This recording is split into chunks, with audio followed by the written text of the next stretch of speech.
Good morning. Good morning. Oh, that was bright and cheerful. Welcome to the worship service of First Unitarian Church of Hobart, where we strive to put love in the center of how we show up in the world. So each week during our Sunday morning worship services, we join together in affirming that love is the doctrine of this church. The quest for truth is its sacrament. Service is its prayer. And this is our covenant, to dwell together in peace, to seek the truth in love, and to help one another. Since not everyone can attend in person, we are streaming this worship service online, and we extend a special welcome to all those who are joining us virtually. The joys and sorrows portion of our service, however, is private, and we will temporarily pause the stream for that. Other than that, this worship service is being recorded and will be available for future viewing on our website. This morning, we will be hearing from David Hayes, one of our fellow congregants here.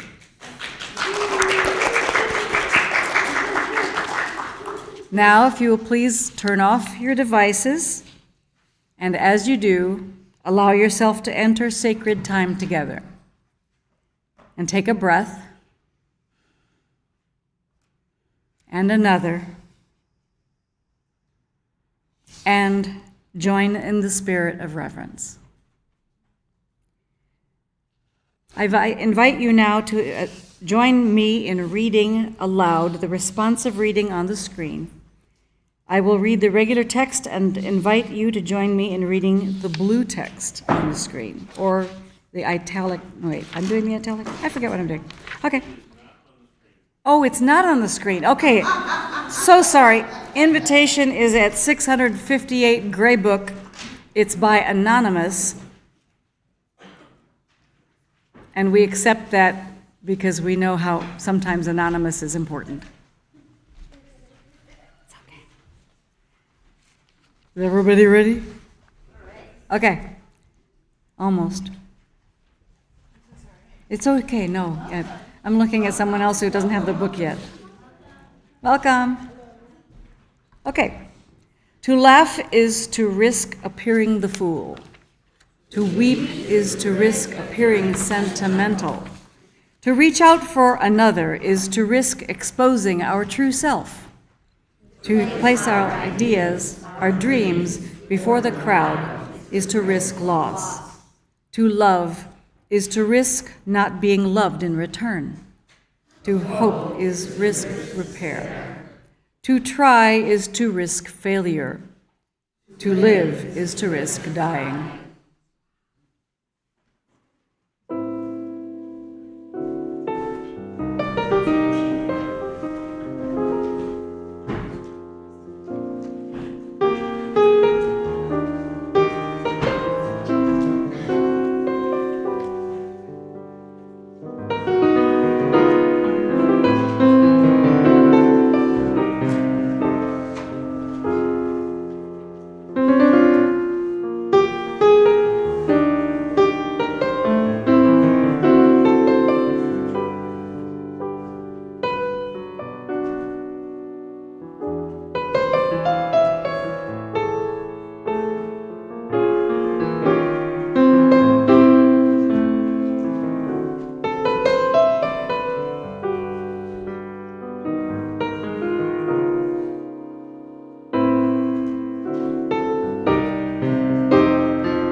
Flaming chalice is the symbol of Unitarian Universalism.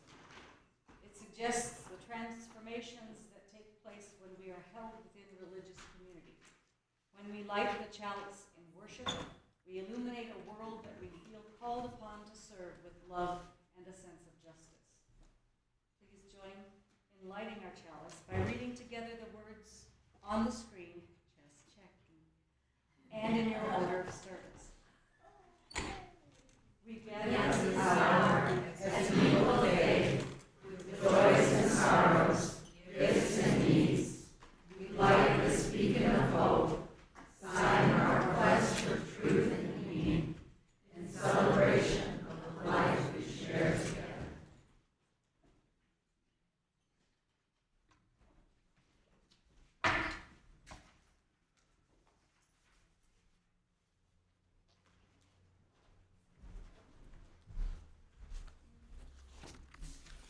We as Unitarian Universalists are a covenantal people. That means that we do not ascribe to a strict creed, but rather believe in principles and agreements that we make with each other and renew regularly. We also follow democratic process. Each week, we take a portion of our covenant and recovenant with each other. Cool. I will read a few lines and we will affirm, may we forgive ourselves and each other and begin again in love. We have very high aspirations and we are also human, and we affirm that. For all the ways that we have neglected to consider our thoughts before speaking, communicate in a clear and positive manner, and to pause before acting. May we forgive ourselves and each other and begin again in love. For all the ways that we have neglected to speak directly to those concerned with an issue, offer and receive appropriate criticism and praise, and provide timely, specific, and clear feedback. May we forgive ourselves and each other and begin again in love. For all the ways that we have not been appropriately supportive of others without taking sides, may we forgive ourselves and each other and begin again in love. Because we are a covenantal people and we celebrate our community, we'd like to take a time to greet all of these beautiful people in this room, guests, members, people just dropping by. So turn around, wave, let your smile extend, say hello. Good morning.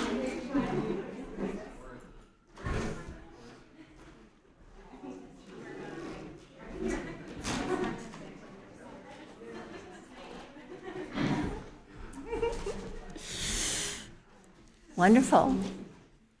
Now, if you would please rise in body or spirit to join me in singing hymn number 121, We'll Build a Land. And looks like we've got words on the screen as well. Thanks, tech team.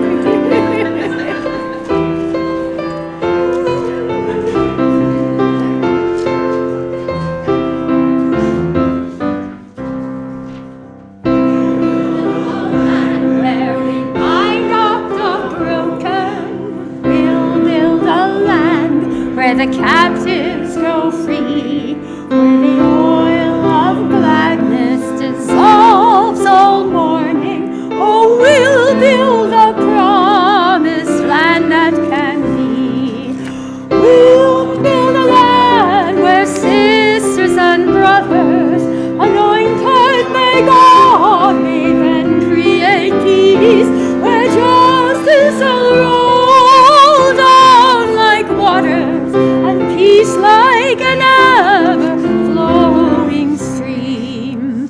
We'll build a land where we bring the good tidings, all the afflicted and all those who mourn, and we'll give them garlands instead of ashes. We'll build a land where peace is born. Come build a land where sisters and brothers, anointed by God, may then create peace, where justice shall roll down like waters, peace like an ever-flowing stream. We'll build a land, building up ancient cities, raising up devastations from old, restoring ruins of generations. We'll build a land of people so bold. We'll build a land where God and create peace. Wars will roll down like waters, and peace like an ever-flowing stream. Okay. And once week, where idols of righteousness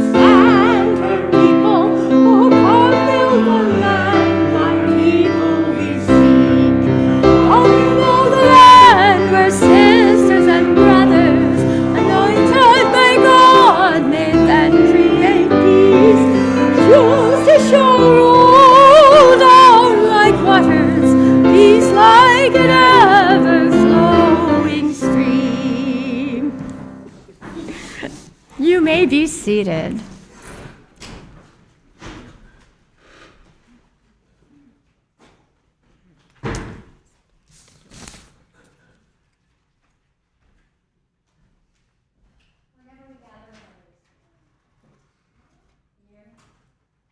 Hello. Oh, thank you. That's better.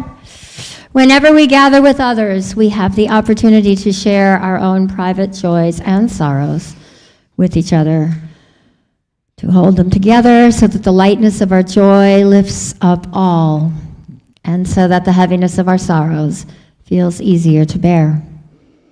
In a moment, well, I think just about right now, I am coming around the room with a microphone, so anyone who would like to share their joys and sorrows can do so.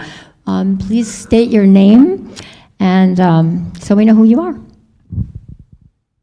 Do we have any joys or concerns to share this morning?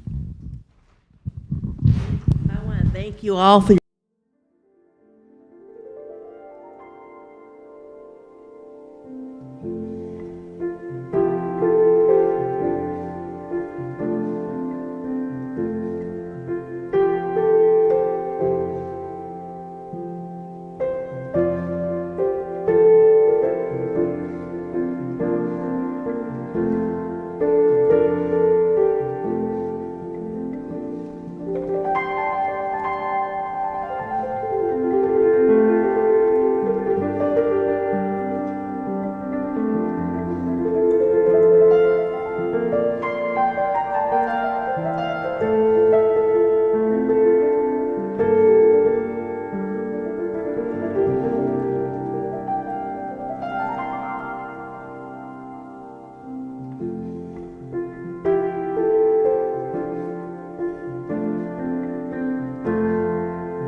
In gratitude for all that has been shared and that which lives in the silent sanctuaries of our hearts, may we continue to weave the fabric of this community into ever more beautiful patterns.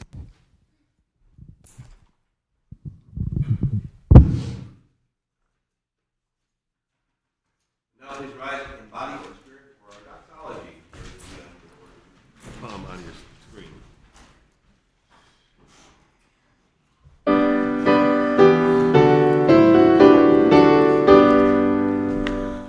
All that dwell below the skies, let songs of hope and praise arise.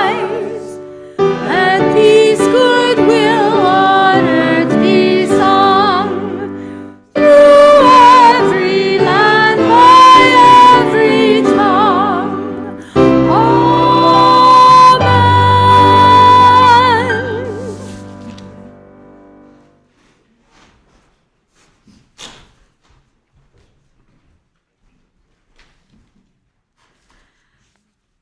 I invite you to join me now in the responsive reading, number 519 in the Gray Book by Rabindranath Tagore. And in reading aloud, I'll read the regular text, and if you would read the blue text with me. Let me not pray to be sheltered from dangers, but to be fearless in facing them. Let me not beg for the stilling of my pain, but for the heart to conquer it. Let me not crave in anxious fear to be saved, but hope for the patience to win our collective freedom. Grant me that I may not be a coward, feeling your mercy in my success alone, but let me find and grasp your hand in my failure.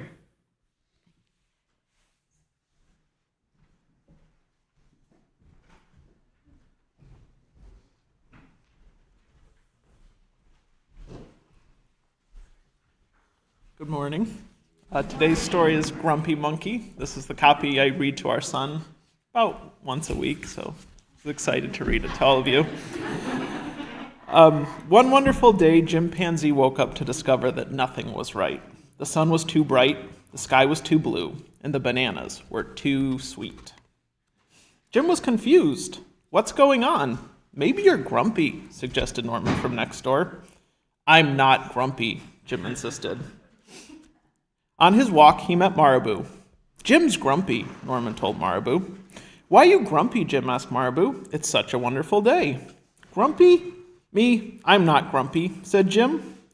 But look at how you're standing, Marabou said. It's true, said Norman. You're all hunched. So Jim loosened up.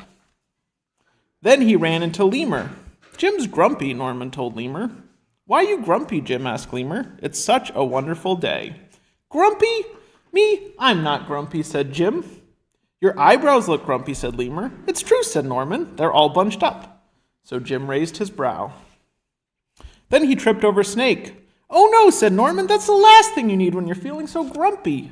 Grumpy? Me? I'm not grumpy, said Jim. Then why that frown, said Snake. I think it's because he tripped over you, Norman whispered to Snake. So Jim put on a smile. Finally, Jim looked happy. But Jim didn't feel happy inside. Everyone wanted Jim to enjoy this wonderful day. You should sing with us, said the birds. Jim didn't feel like singing. You should swing with us, said the monkeys. Jim didn't feel like swinging. You should roll with us, said the zebras. Jim didn't feel like rolling. You should stroll with us, said the peacocks. Jim didn't feel like strolling. You should lie in the grass. You should stomp your feet. You should take a bath and make a splash. You should hug someone. You should laugh. You should take a nap. You should eat old meat or some honey. You should jump up and down. You should sit in the sun. You should dance. But Jim didn't feel like doing any of that. Why are you grumpy, Jim? Asked the others. It's such a wonderful day. I'm not grumpy, shouted Jim as he beat his chest. And he stormed off. Jim felt sorry. A little sorry for shouting at everyone, but mostly sorry for himself. I guess I am grumpy, Jim sighed. And just as he was starting to feel really sad, he came upon Norman. Norman was slumped. His eyebrows were bunched up, and he was frowning. "What's the matter? Are you grumpy?" asked Jim. "No, I dance with porcupines," said Norman. "Are you okay?" asked Jim. "It hurts, but it'll probably feel better soon enough," said Norman. "Are you still grumpy?" "Yes," said Jim, "but I'll probably feel better soon enough too. For now, I need to be grumpy." "It's a wonderful day to be grumpy," said Norman. Jim agreed, and he already felt a little bit better. All right. Please join us in singing number 145. I have forgotten the title of it, though. As Tranquil Streams. Please rise and body your spirit.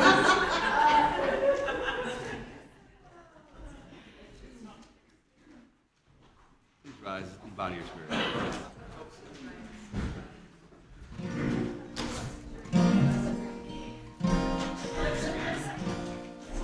As tranquil streams that lead and merge and flow as one to see the sea, our kindred hearts and minds unite to build a church that shall be free, free from the bonds that bind the mind to narrow thought and lifeless creed, free from a social code that fails to serve the cause of human need, a freedom that reveres the past, but trusts the dawning future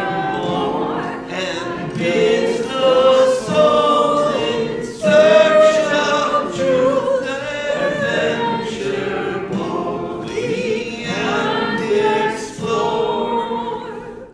Prophetic church, the future waits your liberating ministry. Go forward in the power of love, proclaim the truth that makes us free.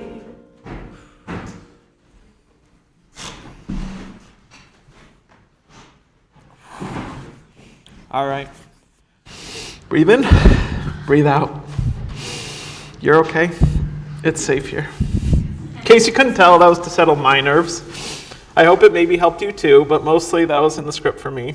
For those who don't know me, hi, I'm David Hayes.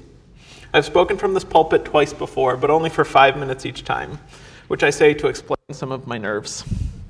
And when Pastor Tom asked me if I wanted to join this series, I knew it was a challenge worthy of my time. As I said last time I spoke here, active engagement in this community is probably the most valuable part of my spiritual life right now. In 2020, when, as many of you likely remember, it felt a bit like the world was burning down, I stumbled across some lines from June Jordan. She was a black woman activist and poet who, in 1994, delivered a speech I found on the internet under the title, A Powerful Hatred. In it, she ended with these lines: "We need, each of us, to begin the awesome, difficult work of love. Loving ourselves so that we become able to love other people without fear, so that we can be powerful enough to enlarge the circle of our trust and our common striving for a safe, sunny afternoon near a flowering tree under a very blue sky." As you might expect from a poet, the part that has always struck me is just how evocative that image is. A sunny afternoon near a flowering tree and a very blue sky. But she also mentions safety, a safe sunny afternoon. And I think this word is really important and also under-discussed. What, pray tell, is safety? There's obviously our most common way of thinking about it, a lack of physical danger. This is the one I invoke with our son, the notion that he should not go too close to the edge, don't play in the street, all of that stuff. It's also the one we usually mean in a work context. Lift with your legs, call for a team lift, wear eye protection. You know that stuff. But there's a deeper dimension to safety, the notion of psychological safety. Another quote which jumped to mind for me is from the physician author on addiction and trauma, Gabor Mate. He said, "Safety is not the absence of threat. It is the presence of connection." Lack of physical danger is the absence of threat, and thankfully for most of us here and now, it's not a big issue. Surely there are plenty of people who live near us who regularly risk life and limb, those confronting really scary things, domestic violence, the shocking heat of a steel mill, or the shocking danger of tons of farmed grain. But for most of us, especially here and now, that's not an issue. But the presence of connection is something far rarer and more interesting. How do you know you are feeling connection with yourself? Or with someone else?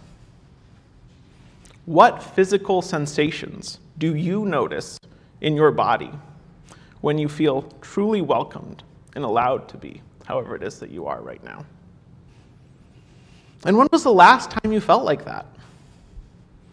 I hope your answers are like, it feels like a pleasant and abiding warmth in my chest with a feeling of satisfying fullness.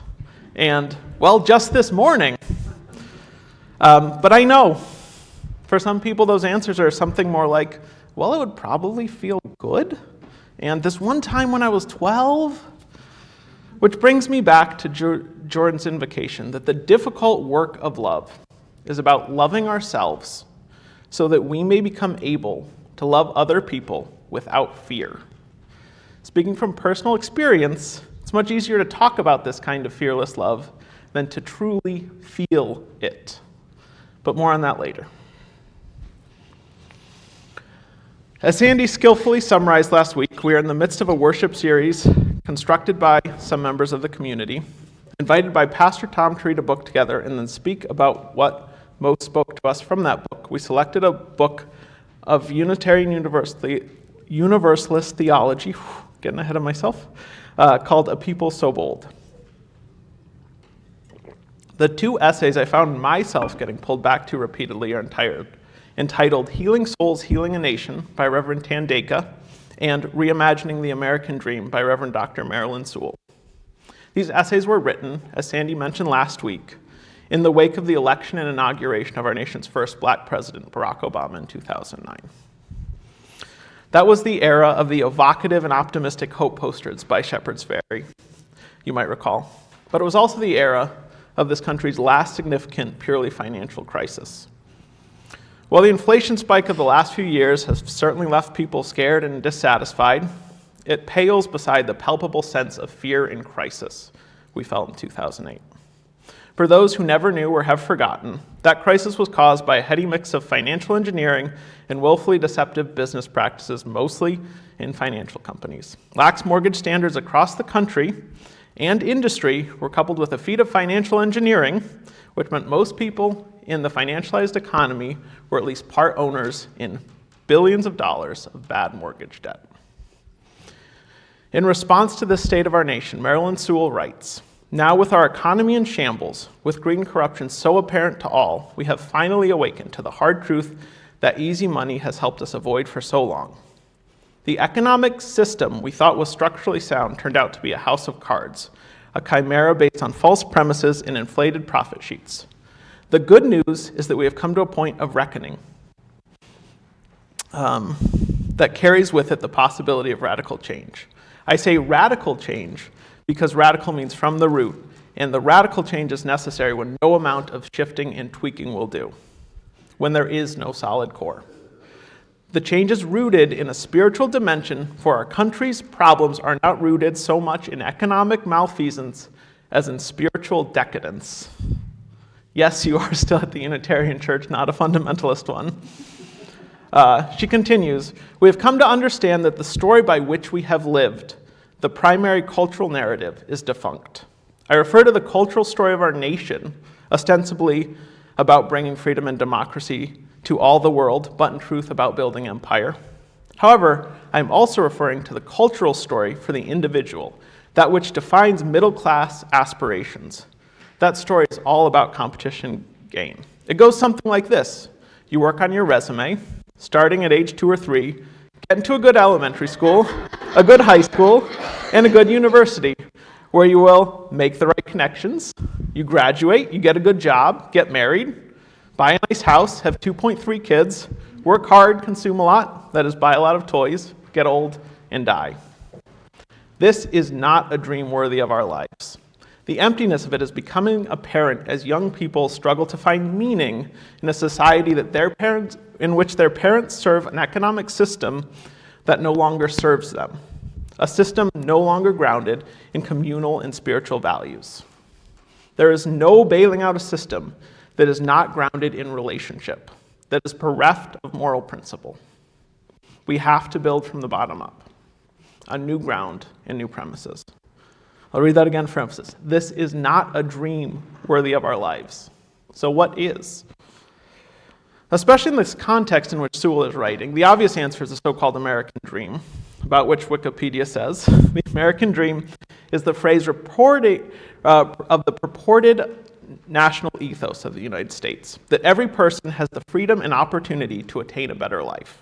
The phrase was popularized by James Turslow Adam during the Great Depression in 1931 and has has had different meanings over time. Originally, the emphasis was on democracy, liberty, and equality, but more recently, it has been on achieving material success and upward mobility.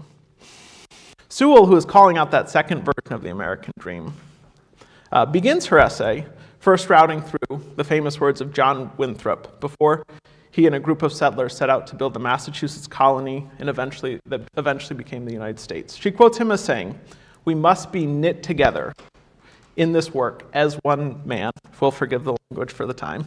"We must entertain each other in brotherly affection. We must be willing to abridge our I knew I would stumble over it, superfluities for the supply of others' necessities. And we must consider that we shall be as a city on a hill. The eyes of all people are upon us." Because the language is pretty strange for our modern ears, and I tripped up on that word, the middle sentence means roughly, we must not have too much while others have too little. Do you also long for that kind of egalitarian propriety? The political through line from Winthrop to Washington through Lincoln and to today is far too long for us to trace fully. So I'll jump ahead to our prior and future president. He walks the American political stage resembling nothing so clearly as a man who enjoys his superfluities. For those not realizing it, that basically means superfluous things. Not only does he make a lot of money on ostentatiousness, but it's a core part of his appeal. Trump's initial rise to national prominence cleanly lines up with the atmosphere around Oliver Stone's 1987 film Wall Street. I can't think of a fictional character I more see Donald Trump emulating than Gordon Gekko. Played by Michael Douglas, the character is famous for some lines, originally meant as ironic, but rarely read as such. He says, "Greed, for lack of a better word, is good. Greed is right. Greed works. Greed will not only save this company, but this other malfunctioning corporation, the United States of America."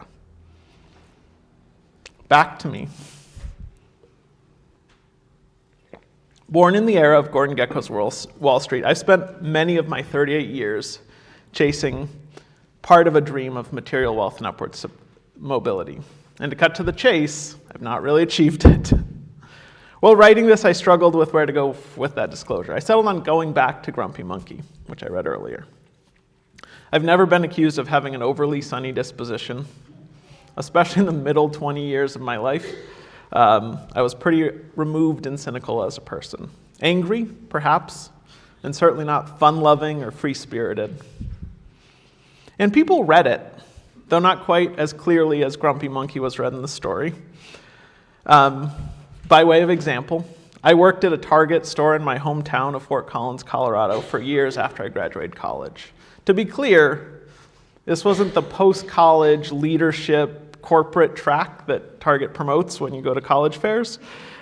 This was a workaday laborer.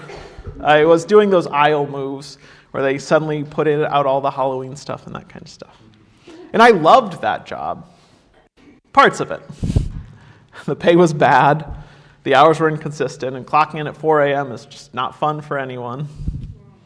Anyway, the reason I'm talking about Target is because I eventually became casual work friends with a few of the women who worked in what we called in the biz soft lines. Most people might know it as the clothing or apparel department. And they both said to me something that really made me think. They said, after I got to know them a little better, when we met you, we thought you hated us. And the reason that stuck with me is that I certainly never thought I hated them, which alerted me to something that I couldn't really fathom. My default mode, or what later was popularly renamed RBF, for resting, word I'm totally not saying right now, face, might have been part of the reason I had such a small social circle in those years. And rather like Grumpy Monkey, I was offered a lot of things to help. Video games were pretty dominant when I was in elementary and high school. Alcohol was still the rage when I was in college, at least. I don't know if it is today. In the years after college, I found myself getting lost in so much prestige TV. And TV has been a popular coping mechanism for me for much of my life. But I'm going to jump forward a little bit. Past a lot of self-directed growth and striving, jumping past getting really into mindfulness-based stress reduction. I was pretty into insight Buddhism for years there. I met my wife in the time I'm jumping past, made a lot of good friendships, built a business, and more. And jumped to the chase, which is I regularly started talking to a therapist in 2020. And I'll leave the complex causes of that aside. They filled hundreds of hours of talk therapy sessions at this point. And I'll just say that like Grumpy Monkey, I started to feel better once I admitted how I was feeling. The space of a therapist's office was the first place where I ever felt safe enough to really get beneath my superficial feeling of fine and how about you? More than anything else, what I learned in therapy is that I didn't really know who I was. And more so, I never really knew how I was feeling at a given time. All I had was a cloud of turmoil and a whole lot of ideas and opinions about why. I don't think this is a problem unique to me. A few weeks ago in a men's group, I was talking about some of these shifts and benefits I've perceived in the last few years. In response, a younger man asked me, but what if I don't feel anything but anger? I try to find what's underneath the anger and I'm blank. Well, my advice for him was way too long to recap up here. I'll say that regularly doing an inventory, working through a list of feelings that I found on the internet, was a big help for me. But more importantly, I feel this lack of emotional awareness is quite common in our society. It feels like we're constantly shouting past each other about what the other side should be doing differently, without a lot of reflection on the ideas, feelings, and needs inside of us that make us want them to be different.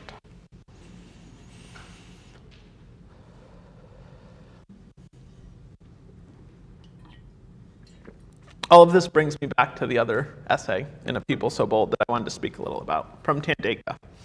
Like Madonna, she only has one name. Unlike Madonna, she got her name from Desmond Tutu. Anyway, Reverend Tandeka starts her essay with an anecdote that I found quite fun. She recounts a trip to a missionary church in Roxbury, Connecticut. It's a town she describes as a drug-ridden, desperately poor, HIV and AIDS-riven brown and black community. And a church, she says, is packed to overflowing with weary people. During the service, there's an altar call.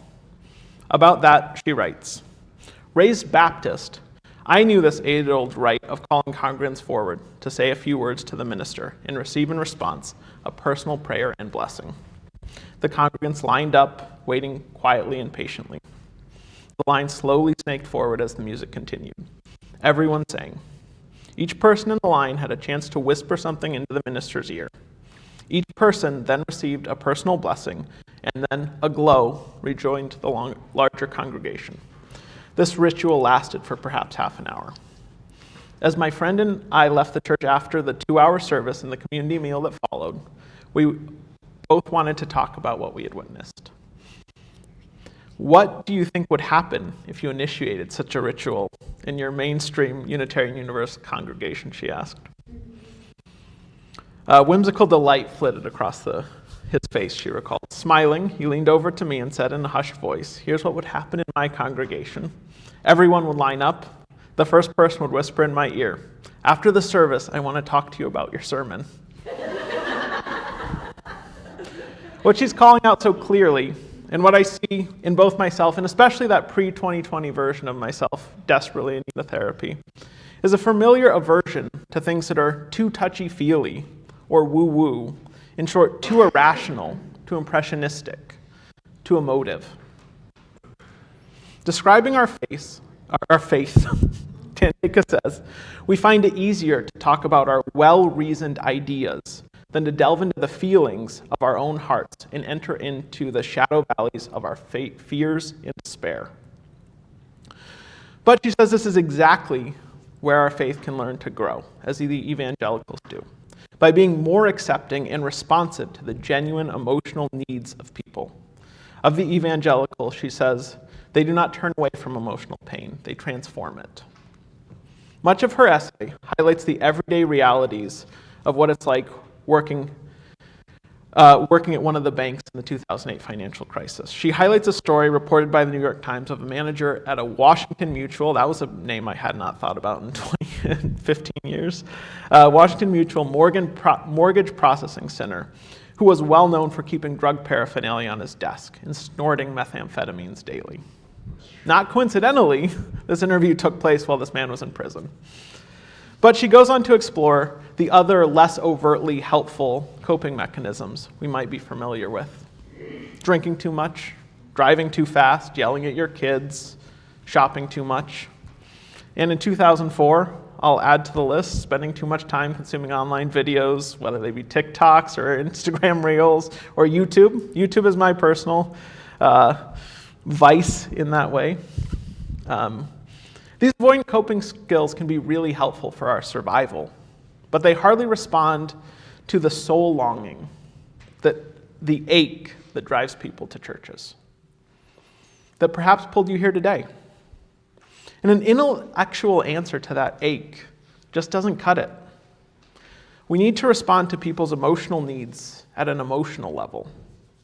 We must talk about pain, play music that allows people the space to inhabit and transform their pain. Meet visitors and fellow attendees with tenderness, curiosity, and a genuine desire to go deep and shed light. Tandika closes her essay with words I can't improve on. Attention to the emotional issues behind the economic collapse reveal a theological foundation for our social justice work. Protecting souls. We must work to stop the emotional abuse that creates human souls that not only participate in their own demise, but facilitate the economic collapse of our nation. This is social justice work because we strive to alter workplace conditions and the wider and social and political context that produces broken souls. We work to stop the assault. We know that broken souls cannot heal our nation. Liberated, healing souls can. When we stay the course, our mission in social justice work together will heal souls and transform us all. What a dream that is. May it be so. I'd like to close with some words from Judy Chicago. I learned of her merger poem in a recent new member meeting here. When Pastor Tom read it as closing, it really spoke to me as an answer to this dream that Reverend Sewell is calling us to find, to this longing that Tantega is urging us to serve. It goes, and then all that has divided us will merge, and then compassion will be wedded to power, and then softness will come to a world that is harsh and unkind, and then both men and women will be gentle, and both women and men will be strong, and then no person will be subject to another's will. And then all will be rich and free and buried. And then the greed of some will give way to the needs of the many. And then all will share equally in the earth's abundance. And then all will care for the sick and the weak and the old. And then all will nourish the young. And then all will cherish life's creatures. And then all will live in harmony with each other in the earth. And everywhere will be called Eden once again. Thank you.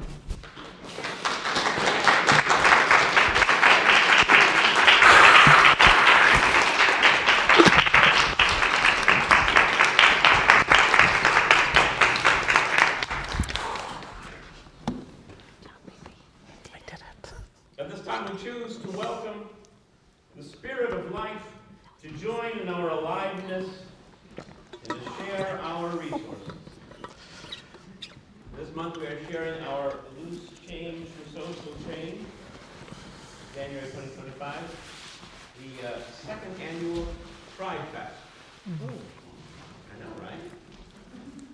The money in the baskets goes to sustaining the mission of the congregation. The money in the cup will go to Pride Fest. For those not with us in person today, there is an online link for both one-time and regular donations. And I have 4 volunteers. Please come forward, carry baskets and cups for the congregation.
For your prayers, your presence, your service, and your gifts, we are truly grateful.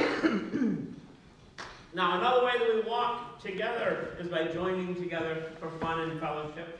A few announcements. We all came together a couple weeks ago for some fun and fellowship just before Christmas for the Christmas Carol party. That was a party, wasn't it? Yeah. Food and drink and wonderful piano music and that guy with that storytelling. Thank you to everybody who came out for the fundraiser. The church made about $600 for the church after expenses. All right. So that's pretty awesome. And we all had a good time. Faith in Action will be showing the documentary How Does It Feel to Be a Problem? On Martin Luther King Day at 11 a.m. at church. Bring a dish to share for lunch if you wish. Discussion to follow. Kids Spiritual Exploration. We'll be having a planning meeting after coffee hour today. Please see Michelle if you're interested in helping our next generation explore their spirituality. And I think we had one more announcement. Take your time, you're fine. And thinking ahead to Trivia Night, which is April 19th, anybody who's interested in planning for that, if you would be in contact with me, we'll have a planning meeting coming up soon, and I just want to know who's interested in that planning. Again, that Trivia Night is going to be April 19th, and I'm just looking for people who are interested in doing the planning for that, and just call out that if you want to save it on your calendars, it is April 19th. But more to come on that, but just for planning.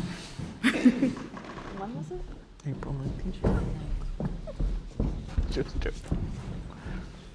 Now please rise and bow to your spirit to join in singing closing hymn number 168, One More Step.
Please be seated. Our closing words come from number 698 in this thing by Wayne B. Arneson. Take courage, friends. The way is often hard, the path is never clear, and the stakes are very high. Take courage, for deep down there is another truth. You are not alone.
magically appearing as I gesture to the screen.